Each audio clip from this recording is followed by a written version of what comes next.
Sam Hartman is already one of the most accomplished quarterbacks in all of college football in 2023, but could his lone season at Notre Dame be the best year of his career? All that more coming up next on Locked On Irish. You are Locked On Irish, your daily podcast on the Notre Dame Fighting Irish.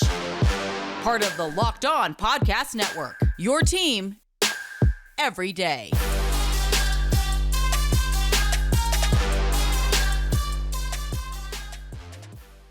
Hello and welcome to Locked On Irish. It is Wednesday, March 15th, and thank you for making this your first listen of the day. The show is free and available on YouTube and wherever you get your podcasts, so whether you're watching or listening, please take a moment to hit that subscribe button.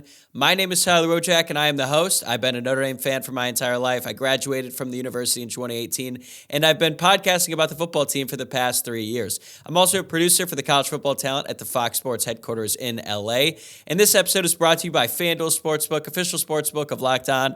Make every moment more. Visit FanDuel.com/LockedOn today to get started. And in today's episode, I'm going to be joined by Tyler Horka, the Notre Dame beat writer for Blue Gold and On3, which makes back-to-back episodes with someone from the team at Blue and Gold, which is great because I love the guys over there and the work they do.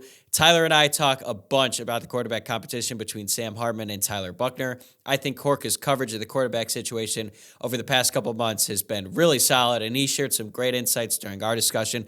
Plus, we've got some bold predictions at the end, so stay tuned for that. Notre Dame kicks off spring practice a week from today on March 22nd, so this was a great way to lead into that. And as a reminder, we'll have you covered here on Locked On Irish with daily podcasts Monday through Friday throughout spring ball, so you won't want to miss that. All right, let's talk to Tyler.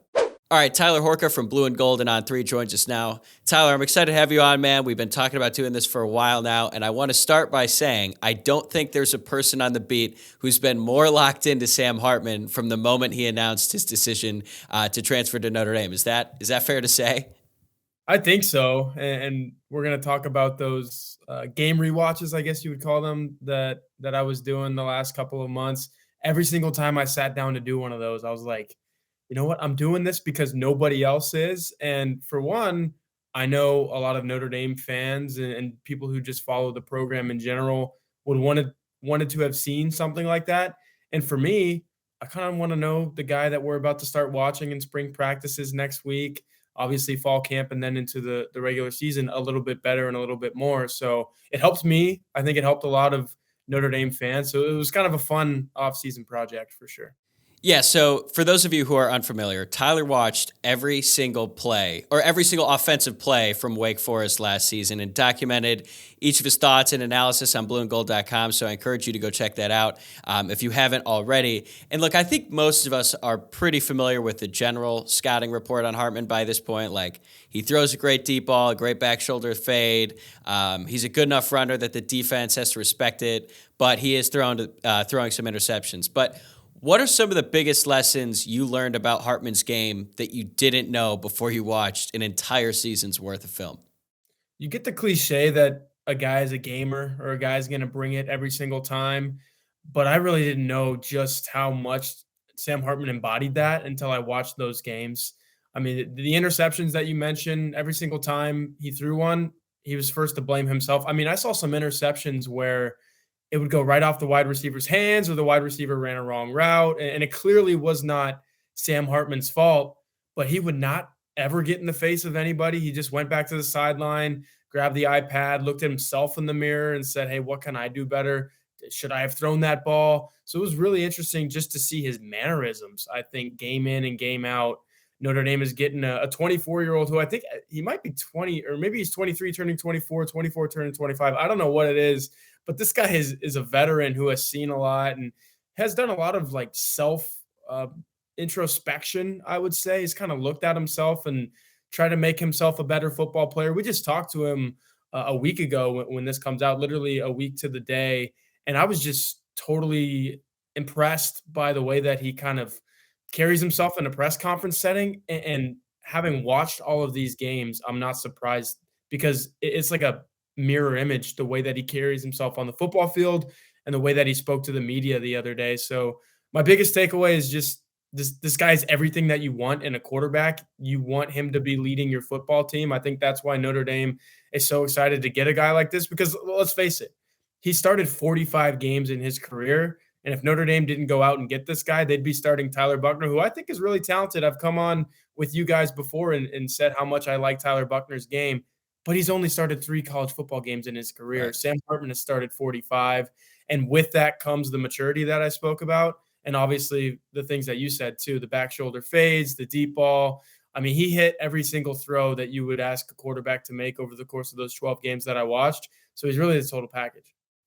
Yeah, it's funny that you mentioned him being a gamer and how tough he is, because I think most Notre Dame fans, their first impression of him was a long time ago. I believe it was I think it was the 2018 season. Yeah, Notre Dame played Wake Forest, and he got crushed. And now he's a freshman at the time. But I remember when he announced he was transferring, like, wait, that was Hartman? That was so long ago. But, man, he really just hung tough back there, took some licks.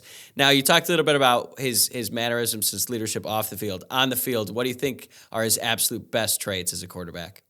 I think it's the deep ball that we've talked about every single game. And I don't know, this is what I'm most curious to see with Notre Dame is how much they can take that deep ball throwing prowess that he showed at Wake Forest and incorporate it into what everyone likes to call a more pro style offense, right? We're not going to see this slow mesh. If you go back and watch or read my rewatch pieces, you're going to see that the Wake Forest offense is completely different than pretty much what anybody runs. And if you're a Notre Dame fan, you see it with Stanford quite a bit. So you're at least a little bit familiar, but it hasn't worked against Notre Dame. It worked one game. Right. Yeah.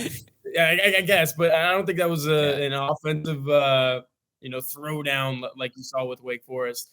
Anyway, getting back to the point with Hartman, you want to see that deep ball come to Notre Dame. And if it doesn't, then I think you start pointing fingers at scheme and coaching and maybe even talent that Notre Dame may or may not have in the wide receiving core, because what I saw in watching all those games from Sam Hartman was a guy who can absolutely throw the deep ball. If it's one-on-one coverage, odds are he's going to put it in a place where only the wide receiver catches it, and you're either looking at a 30-yard gain or a 50-yard touchdown. I saw that time and time again. And I was telling you a little bit, Tyler, before we got on here and started recording, that I had like these drive charts up when I was watching these games, and I would kind of get a sense for where the drive was going when I was watching Hartman. And I would just kind of like scroll down and look a few plays ahead, and I would see 32-yard gain, 42-yard gain. And I knew that most of those weren't going to be like a little dump off and the wide receiver, the running back, whoever it is, runs for a lot of yards. Those were all air yards. Sam Hartman led the nation in air yards, which means he was throwing the ball farther and putting it in the wide receiver's hands better than anybody in the country. So I think when you're looking at what he can actually bring to Notre Dame on the field, it's that element of verticality that pretty much every college fan base longs for, especially if you're Notre Dame, who just watched 10 games of a backup quarterback playing. And you don't even really know what Tyler Buchner has in the long game too, right? You can see him throw that deep ball. I think he threw the one at Ohio State that comes to mind, to Braden Lindsey. That was just picture perfect, gain of 30, get the team down there and keep the drive rolling. Sam Hartman can do that drive in and drive out, and it's one of the major reasons why Notre Dame went out and got him. We'll be right back with Tyler Horka in a moment, but first, I want to talk to you about FanDuel. The midway point of the NBA season is here, and now is the perfect time to download FanDuel, America's #1 sportsbook, because new customers get a no-sweat first bet up to $1,000. That's bonus bets back if your first bet doesn't win. Just download the FanDuel Sportsbook app. It's safe, secure, and super easy to use. Then you can bet on everything from the money line to points scored and threes made. My totally unbiased pick of the night is Cavs money line. Take them over the 76ers tonight in the primetime game on ESPN. FanDuel even lets you combine your bets for a chance at a bigger payout with the same game parlay. So don't miss a chance to get your no-sweat first bet up to $1,000 in bonus bets when you go to FanDuel.com/LockedOn. That's FanDuel.com/LockedOn to learn more. Make every moment more with FanDuel, an official sports betting partner of the NBA. Yeah, I mean, Notre Dame hasn't really had a strong, deep ball passing game since 2015, but that was when they had Will Fuller and Deshaun Kaiser. So I'm sure that Notre Dame fans are eager to see that aspect of the game back on the field on Saturdays. Now, that's all great, but we can't ignore the 2-game stretch there against Louisville and NC State. I think Hartman accounted for 9 turnovers, 6 interceptions, 2 of which were returned for touchdowns. Those were against Louisville, and he lost 3 fumbles. What went wrong there? Pressure from the defense.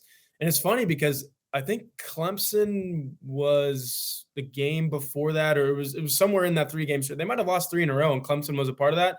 We don't include that in the statistics that you were talking about because Sam Hartman was awesome in that Clemson game. I think he threw 4 or 5 touchdowns, might not have had any interceptions, or it was 1 at the most. I don't have the numbers in front of me, but Clemson tried the same thing. They tried to get to him, and it was just one of those days where Hartman was reading the defense accurately, getting the ball out, getting the ball where it needed to go. The games that you mentioned, those defenses were just all over him. I think the offensive line had a bad game in each of those games. There were tight end missed assignments in blocking. There were running back missed assignments in blocking. I think that's going to be a huge thing for Notre Dame because if you look at the Pro Football Focus numbers, Audric Estime, Chris Tyree, Logan Diggs, none of them are a very good run or pass blocker, excuse me. So it's going to be interesting to see if they can hold up in some of the things that they're trying to get Sam Hartman to do, get the ball out, give him a little bit of extra time to make those deep balls that we're talking about. But in those games that you mentioned, the pass protection was just bad. And again, I said that Sam Hartman is a guy that is going to blame most of these interceptions on himself. He'll do that, but I mean, you can't watch those games like I did and not see that it was the pressure that was getting to him. I mean, there were so many instances where Wake Forest, excuse me, didn't turn the ball over. And you said, man, that was just really shoddy pass protection. He had no time, whether he took a sack or had to throw it away, whatever it is. That's going to be kind of, and Sam Hartman talked about this when we talked to him in the media last week. He said, yeah, some of those games where I didn't have my best, defenses came after me. And I learned a lot about myself, probably learned a lot about his Wake Forest team. And again, maybe that's part of the reason why he transferred. He wants to see what he can do with offensive talent that Notre Dame brings in, offensive line talent and Notre Dame brings in. And Joe Rudolph, which he thought it was going to be Harry Heastan, but I think Joe Rudolph is a really good offensive line coach as well. I think this is just a better spot for him to maybe showcase himself a little bit more because at the end of the day, the NFL is his ultimate goal as a quarterback. He wants to play at the next level. I think Notre Dame could be the springboard for that. In those games where Wake Forest was turning the ball over a lot, losing football games, I think you saw the results of, hey, these are 3- and 4-star offensive linemen, not 4- and 5-stars. And these are running backs who can't hold up in pass protection. Maybe Notre Dame, again, I mentioned that these guys haven't proven it yet, but you think that Audric Estime with his size figures it out. Logan Diggs is a very physical guy. He's going to figure out how to pass pro. So I just think that he went to a place where I right now it's March 15th, right? I will say that Sam Hartman is not going to have a game where he throws 4 or 5 interceptions, 3, 4, 5 interceptions like he did at Wake Forest. I can guarantee you that right now. 2, maybe 3 will be the most that we see in any game. And that's just because he's taking shots, not because the offensive line is going to let him down. Yeah, I'm a big proponent of modifying the interception stat. So there's like an asterisk or something. If it hits the player's hands or if he's getting sacked or something like that, I think that would change the way we look at some of Sam Hartman's numbers. But you mentioned the NFL aspect, right? We know NFL scouts want to see how well Hartman plays in a more traditional pro-style offense compared to the slow mesh that he was running at Wake Forest. But outside of playing in a different system, what aspects of his game does he need to improve upon to help his NFL draft stock? Is it arm strength? Decision-making? What do you think that scouts are looking to see this season? I don't know how much he's going to improve arm strength. Like I said, he's a 24-year-old guy. I think he's got enough of it now. If he went to the NFL, is he going to have one of the biggest arms? Is he Patrick Mahomes, Josh Allen? No. But I think he can make like I said, the 40-yard downfield throw that you need to see in the NFL. So I'm not so worried about that. I think it is decision-making, because some of these interceptions are on him. Anytime you throw 12 interceptions in back-to-back seasons, some of those are going to be your fault. Now, I'd argue that if you're having a guy that's throwing close to 40 touchdown passes every single season and you're only getting 12 interceptions out of that guy, which is 1 per game, you can live with the 1 interception if he's going to throw 4 touchdown passes per game. So decision-making a little bit. I think you mentioned the pro-style thing, and I said it a little bit earlier. Wake Forest only completed, I want to say, between a dozen to a dozen and a half passes. And I may be overshooting this a little bit. Again, I don't have these numbers in front of me, to running backs. And this is a Notre Dame offense that passed the ball to running backs all the time. I mean, Chris Tyree caught 24 passes. I think Logan Diggs and Audric Estime had 10 apiece right there. between those two guys, you already have more than the entire Wake Forest running back core in 2022. So I'm most curious to see in these spring practices and then definitely going into the season, how much is Sam Hartman looking to dump the ball off to the running back, or when a play is designed to go to Logan Diggs? Because, I mean, we saw it at North Carolina, right? Logan Diggs took a little mini wheel route out of the backfield for 75 yards and a touchdown. When those plays are called, how comfortable is Sam Hartman to say, okay, I got to make sure I'm looking downfield, but I know this ball is going to the running back? You haven't seen a whole lot of that from him in his career. And then obviously I kind of want to see him get the tight ends involved a little bit more. Wake Forest had a decent one last year, but Notre Dame is losing Michael Mayer. And I want to see if he can make Mitchell Evans a star, or if he can make Eli Raridan, Holden Stays, those guys a star at Notre Dame, because it's easy. You can ask Drew Pine. It's really easy to dump the ball off to number 87 and let him go, or find 87 wherever he is on the field. Sam Hartman doesn't have that guy. So what he did at Wake Forest was make a lot of guys that you wouldn't think are going to be superstars, especially at a place like Wake Forest, stars. Can he do that at Notre Dame, where, I mean, the baseline level is crazy? Wake Forest is recruiting 3 stars, 4 stars at the wide receiver level. Sam Hartman made them look like 4 and 5 stars. Notre Dame has the 4 stars. Can Sam Hartman make those guys look like 5 stars? Because I think that, kind of like a point guard in basketball, that's what a quarterback does for your team, is make guys better. Can he make Lorenzo Styles have a really good season? Can Jaden Thomas, Deion Colsey, those guys improve upon what they were already doing, which was decent? We saw it. There were flashes. Can he make those guys, like Jamal Banks, a wide receiver at Wake Forest, for example? Yeah.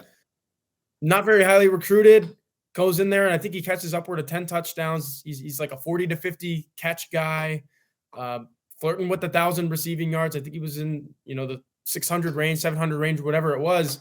Notre Dame didn't have any wide receivers get even close to that last year. Can Sam Hartman kind of elevate the play of this entire pass catching core? That's what the NFL is going to be looking for too. They're going to say, okay, these are what the Notre Dame wide receivers did with Drew Pine, Tyler Buchner, Jack Cohn even. What does Sam Hartman make them do? If he kind of just elevates the entire floor and kind of pushes the ceiling of this Notre Dame offense up, I think NFL scouts are going to love that.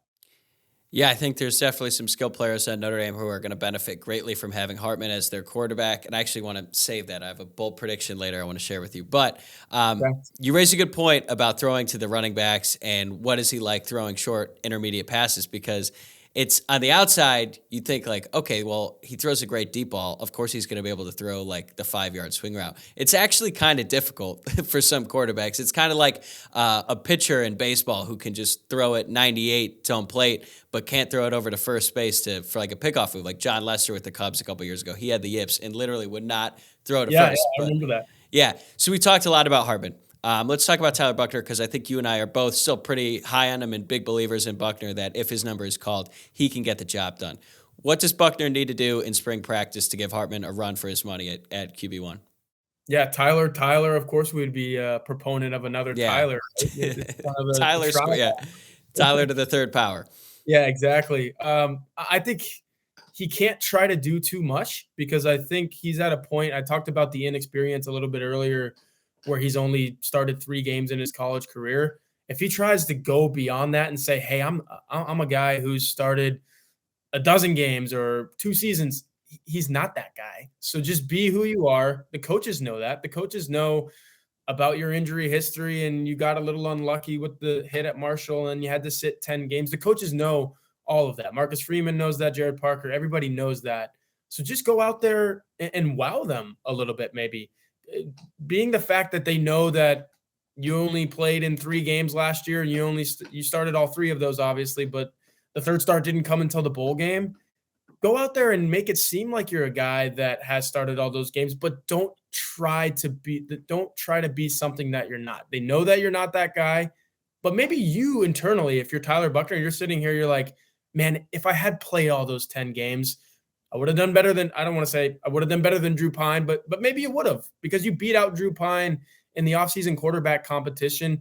Go be the guy that you think that you can be, not the one that you showed in the first 2 years of your career. So for him, I think it's when you look at what that means, doing the little things, obviously. You don't want to let anything slip through the cracks. You don't want Marcus Freeman and Gerad Parker to be sitting there and saying, well, Sam Hartman's doing this and Tyler Buchner's not doing that. There are little things that even though you're Tyler Buchner and you have way less experience than Sam Hartman and everyone already is sharpieing in Hartman for this job, there are things that Buchner can do just on the day-to-day basis that kind of puts him at an even level with Hartman before they even step on the field. And if you're starting at an even level with a guy who started 45 games over 5 seasons in his college career, has thrown more touchdown passes in the ACC than anybody else in history, if you're able to step even with him before you guys get on the field, I think you're starting from a really good place. Now, once you get onto the field, again, you're going to have to wow the coaches a little bit. And maybe that's with the athleticism that everybody has fallen in love with over the years with Tyler Buchner, right? Maybe it's you run for a big chunk of yardage in a game and everyone's saying, holy cow, I forgot that this is what Tyler Buchner can do and Sam Hartman can't do that. So, yeah, it's going to be some of those things. Make a throw down the field where you're like, okay, Sam Hartman can do that. I already knew that. But, hey, Tyler Buchner can do this too. And if he can do these things with his legs as well. Sorry, my dog is making all kinds of noise in the background here. I think I left the plate on the ground. We're leaving this in. You have to. I don't know if you watch any of the YouTube videos that I do with Mike Singer, but Ollie is always a star of the show. He is. But yeah, it's just what I was getting back to with don't play outside of yourself because at the end of the day, you're still the true junior who's only started 3 games and you were hurt for the majority of a season.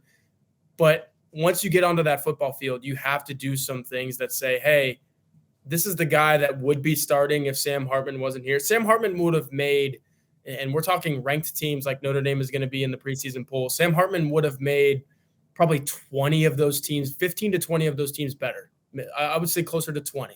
You know, there's some teams that have the 5-star quarterbacks who are going to say, hey, no, we're not taking Sam Hartman because we have our guy. Notre Dame was not one of those teams. And there's probably 18, 19 other teams that would be exactly in Notre Dame's boat or same boat in that case. Yeah. But Tyler Buchner is still a guy that you thought, hey, if we didn't get Sam Hartman, he'd be starting right now. And we think we can win 10, 11, 12 games with him. So what Buchner has to do is go out there and be the guy in spring practice, fall camp, and even in the season to show coaches like, hey, if Hartman wasn't here, we'd be just fine. Absolutely. And Buchner's threat as a runner cannot be ignored. He's a great athlete. We all know that. And in 2021, we saw Tommy Rees get Buchner on the field as a true freshman in these run-oriented packages. At this point, we have no idea if Gerad Parker will want to do that this season, assuming Hartman is the starter. But do you see a path for Buchner to see the field if Hartman is healthy and he's the starting quarterback? Do you think that they'd still try to incorporate him into the offense? I said yes before I watched all of those games, and then I watched all of those games of Sam Hartman at Wake Forest, and I was like, how do you take this guy off the field? Because I really do think something he's really good at is game flow, managing game flow. Again, I talked about all those attributes that make him so good. He feeds off of what happens. If the defense gives up a big play and he's on the field and all of a sudden he inherited a loss and he needs to go down and tie the game, he's really good at doing that. He's really good at building leads in games that Wake Forest should. I mean, they blew some people out last year, even with the defense that they had. So it's just how much can you take away from Sam Hartman when he's clear QB1, he needs to be on the field, and he's better with all of those reps. Now, that said, I think Tyler Buchner, no matter what quarterback you have, and again, unless you have the CJ Stroud type, the Bryce Young type, the teams that I was talking about earlier that wouldn't trade for Sam Hartman, you have some of those. Unless you have a guy like that, I think Tyler Buchner can do exactly what he did in 2021 with Jack Cohn with just about any quarterback, because as much as I praise Sam Hartman, there were instances where the Wake Forest offense wasn't operating smoothly and 3-and-outs. I mean, there were a ton of 3-and-outs. So if Notre Dame runs into a situation like that where Sam Hartman goes 3-and-out again, maybe they even turn the ball over, you have a guy sitting on the sideline there who is proven to come in and kind of kickstart games, or kickstart the team in games where they need a little, slap on the butt or whatever it is. I say it all the time. Notre Dame doesn't beat Toledo of all teams without Tyler Buchner in 2021. Virginia Tech, obviously, that was a different situation where they kind of gave him the keys, but he did enough in that game to give the keys back to Jack Cohn, and Notre Dame wins that football game. So Tyler Buchner is a player that can help you win football games. And I think even with a guy, 6th-year senior Sam Hartman, there might be some instances where Notre Dame says, hey, we need something here. Go beat TB12. And he does. He goes and leads Notre Dame to some points. So to answer your question, yes and no. I think Sam Hartman is really good, and some teams, Wake Forest included, would just give him the entire game. But if you're Notre Dame and you have a guy like Tyler Buchner, maybe your circumstances are different and you let him play a little bit. Yeah, I think if we see him this season, it's going to be in the red zone. Somewhere probably within 15 yards where Notre Dame just wants to run it in. You know, if they go to 21 personnel with Buchner in the backfield, that's like having 3 running backs back there, and that's really hard to stop. But we know that Marcus Freeman wants to run the ball. All right, as we wrap this up here, spring practice kicks off a week from today. You'll be there in person to cover it. Outside of the quarterbacks, what players or position groups are you most excited to watch? Well, I don't want to be this isn't boring, I guess, but I don't want to stick with the offense, but I'm going to stick with the offense. It's these early enrollee freshman wide receivers. We spoke to all 3 of them a week or 2 before spring practices start, and I'm just thrilled to see if they can bring something to this offense right away, because I think they can. I mean, you're talking about 2 guys in Jaden Greathouse and Braylon James who are from the Lone Star State. Everybody knows I have an affinity for football down there, and I think those guys are very talented. That they look like college wide receivers right away. I mean, both standing at over 6 foot. I think they're both 6'1", over 200 pounds. They could play. Rico Flores Jr. from California. If you're not talking about high school football in Texas, you're talking about high school football in Florida and California. So I think Chancey Stuckey did an awesome job in going to get those guys. And I think there are going to be some Twitter videos that come out where you're saying, holy crap, look at Jaden Greathouse. Holy crap, look at Rico Flores Jr. It's going to have a lot of people excited. But now I will say, temper the excitement, because in fall camp last year, we saw some plays from Joe Wilkins Jr., Tobias Merriweather even, who ended up only having 1 catch his entire freshman season. So you're going to see some plays from these guys in the spring. Will you see plays from them in the fall? I think that'll be obviously the biggest question that everyone is asking. I think Notre Dame fans have trained themselves to not get overly excited when they see some wide receivers, especially true freshmen in spring practices or fall camp, whatever it is, and say, okay, let's just see this in the games. But I really do think that Notre Dame has a couple of guys here, especially in Greathouse and Flores, who can make an impact right away. And you're still talking about a wide receiver core that's relatively thin. I mean, you lost Avery Davis, obviously. He didn't play at all last year, but you lose Braden Lenzy. You're bringing back some juniors, and I mentioned before Styles and Colsey and Thomas, but you want them to take the next step. But if it takes getting nudged by some freshmen that come in and say, hey, if you're not going to perform, I'm going to take your job, I think that's the best case scenario for Notre Dame, because at the end of the day, you just need someone producing. Why not these true freshmen, right? Yeah, and look, you don't have to apologize for picking the offense. I'm an offensive guy. I want to see a lot of points, which is something we haven't seen Notre Dame put up a ton in recent years, so I'm excited about that. All right, on the topic of receivers, though, I've got a bold prediction that I want to share with you, and then I want to hear what you've got before spring practice. So I think Caleb Smith, the transfer from Virginia Tech, will be the clear wide receiver number 1 by the end of spring practice. We know that him and Hartman already have a connection. They were actually planning to be roommates. I think when Caleb was a Wake Forest commit out of high school, he obviously didn't go there and went to Virginia Tech. They have a connection. Smith is great at catching deep balls and back shoulders. We know that's what Hartman is great at. I'm sure they're getting plenty of work together outside of just the practice. And I'm high on Jaden Thomas, and I think that Notre Dame's receiving room as a whole will be really solid. But I think that Smith is going to really impress in spring and be wide receiver number 1 when it's all said and done. What do you think? Yeah, I think that's a good choice. I've written highly about him at blueandgold.com. I think he's going to be the glue guy in that wide receiver room. I think he's going to be the guy that probably moves the chains the most when Notre Dame needs to move them. 3rd and 7. You know, Notre Dame's not taking a shot, but you have Sam Hartman, so maybe they are. Yeah. But it could be to Smith, the guy that they take the shot. I'm not sure, but I think he's going to catch a lot over the middle. And we talked about Sam Hartman. Can he make those intermediate passes? I saw enough at Wake Forest that he can. Now, a lot of those came out of the slow mesh, so I kind of want to see what he can do when he's not reading one linebacker who's getting sucked into the mesh and then he just throws to the wide open guy. Can he make those accurate passes in the intermediate range? I think Smith's the guy to go to in that case. But you mentioned Jaden Thomas. I might go a little bit bolder. I don't know if this is bolder. You tell me. But I think he might be Notre Dame's wide receiver one throughout the course of the season. I saw enough of those flashes that I mentioned earlier that if you can just consistently get that out of him every single game, I think we're talking about a guy that catches 5, 6, 7 passes a game, probably 60, 70 yards somewhere in there. And he showed enough in catching touchdowns. I mean, he caught touchdowns in multiple different ways where he goes up and high points a ball. He can kind of beat you in the short yardage situations too, corners of the end zones. So your bold prediction is pretty bold. I think anytime you're talking about the Notre Dame wide receivers, you kind of have to step out onto a limb because nobody really knows. But if you say Caleb, I'll go Jaden Thomas. Okay, I like that. And it makes sense, honestly, because Thomas really came on by the end of last season. And without Mayer and a guy like a possession receiver, it wouldn't surprise me at all if Thomas led the team in receptions at the end of the year because I think he's a really reliable target. Good hands. He's big, physical. I mean, hell, half the away games, it seemed like the announcers thought he was a tight end. And I guess I don't really blame him because he kind of looks like one. Yeah, so I could see that playing out that way. So, all right, man, this has been great. I really appreciate the time. On the way out, where can the people find you? Yeah, go to Twitter, obviously, at TB Horka. But then number one is go to blueandgold.com. I think we cover Notre Dame athletics like nobody else. I'll be at the women's basketball tournament in South Bend this weekend. So Notre Dame football, Notre Dame basketball. My coworker Patrick Engel is covering the men's basketball coaching search, which I heard you talk on this very show a couple weeks ago about how much you love Notre Dame basketball and Mike Bray and all that. So he's covering that coaching search. I'm covering the women's basketball team. And then, of course, we will keep you locked in to everything Notre Dame football during spring practices. So definitely get to blueandgold.com if you're a big Fighting Irish fan.